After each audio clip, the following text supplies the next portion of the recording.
I have so many ways to celebrate this holiday. Truly, just like 420 is one of those holidays that I think there's no wrong way to celebrate. So nice. We'll leave our stone thought behind. And instead, I have a different way to celebrate. Now, guys, I've not talked about this on the podcast before. I was raised Jewish. That's sort of a little bit about my background. Yeah. Got a couple on the podcast. I went to Sam's bar mitzvah. Oh, that's pretty cool. Yeah, something that awesome. I like to tell people. That's how long I've known Sam. Wow, that's pretty neat. So we have the holiday of Passover, and every time at Passover, there's sort of like the telling of the holiday. And I really think it sort of helps to reflect on like, why are we celebrating that holiday, sort of what the purpose is. And I just think for kids, it helps really get them involved. And obviously 420 is not a holiday for kids. We're not at all saying that. But I felt like this is one of those holidays that just sort of needs like a festive retelling. Like the story of 420. Do you guys actually know the story behind 420? Please tell me the story. I've heard a couple different versions. Well, so today we're going to be doing a table read of the screenplay, The Mystery of 420, A Treasure Hunt Gone Hilarious. So each of you are going to be getting a different role. I'll just pass those out. Feel free to. Excited. So we've got Alex, the comic relief, always ready for a joke. That sounds like We got Jordan, who's a serious one, always trying to keep Alex in check. Do you want to play the straight man?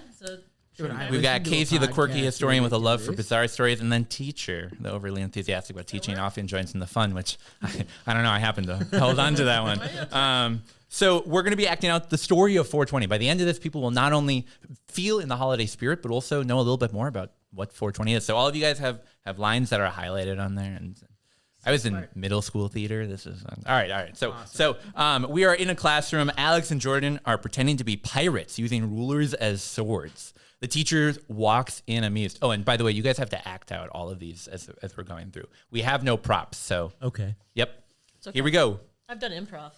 We have lines at least. Ahoy, matey. What's this, a pirate battle in the classroom? We're preparing for today's history lesson, Captain. We heard it's about a treasure map. Well, you're not far off. Today, we're diving into the history of April 20th with the help of our very own historian, Casey. Casey? Greetings, young adventurers. Ready to embark on a historical treasure hunt? Rolling his eyes. As long as it doesn't involve actual running. Our tale begins in the 1970s with a legendary treasure map that led to a hidden cannabis crop. This map wasn't found in a bottle or buried in a chest, but given to a group of friends by a mysterious figure. A mysterious figure? Like a ghost? Or a one-legged pirate with a parrot? Alex, focus. How did they get the map? Casey? Rumor has it the map was handed down by a local farmer who couldn't remember where he planted his quote-unquote treasure. He thought these friends, known as the Waldos, might enjoy the hunt. And so, flipping over to the back page, the Waldos embarked on their quest, meeting at 4:20 p.m. after their daily school activities. As Casey unfurls a comically oversized, fake-looking map, the classroom is transformed with 1970s decorations. The teacher, Alex, and Jordan don makeshift costumes. Gather round, fellow time travelers. We're about to step into the bell-bottomed shoes of the Waldos. Sporting a poorly tied bandana. Behold, I am Steve Caper, entrusted with the legendary map by my Coast Guard brother, or by a Coast Guard's brother's friend, who planted a treasure, but then got cold feet, wearing sunglasses and holding a snack. Which I can't do both at the same time now. We'll do the sunglasses first. Yeah, nailed it there. Mark Gravich, ready to launch into this quest. I've got snacks for days and my mom's minivan if we need it. That's actually Tight. With a peace sign necklace and a calculator. Larry Schwartz here, the brainiac. I've calculated our odds of success. And let's just say, we'll make history if we actually find anything. Pretending to be Jeff Knoll with a makeshift compass. And I'm Jeff, your trusty navigator. I can find my way out of a paper bag. But a forest? We'll see. Well, our quest begins in a mystical, fog-shrouded lands of Point Reyes. The treasure hidden, the map vague, and our spirits confused but high. Did someone say hi? Oh, right, the spirits. Got it. Takes out a bag of chips or Cheetos. Fuel for the journey.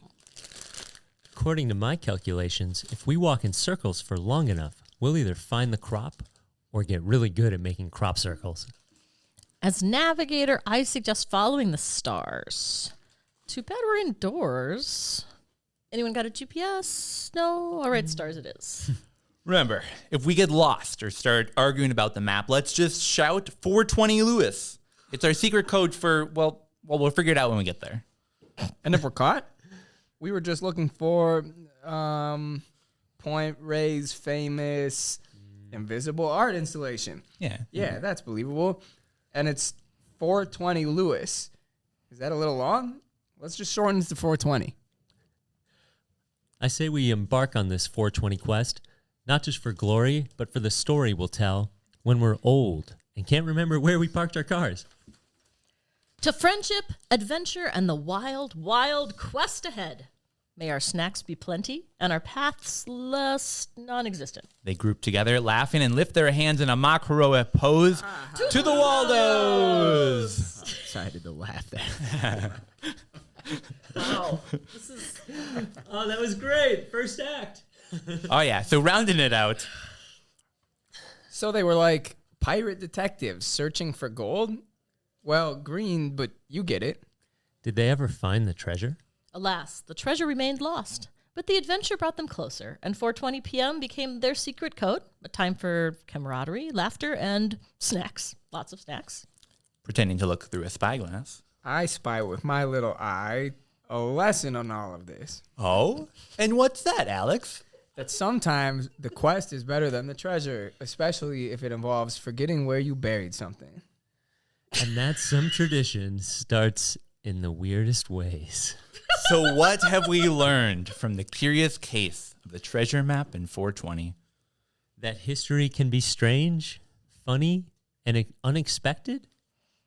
And that every day can be an adventure, especially if there's a mystery to solve or a snack to eat.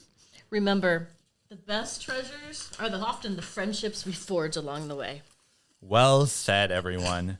Now let's set sail for our next historical adventure. Who knows what mysteries await? Wow.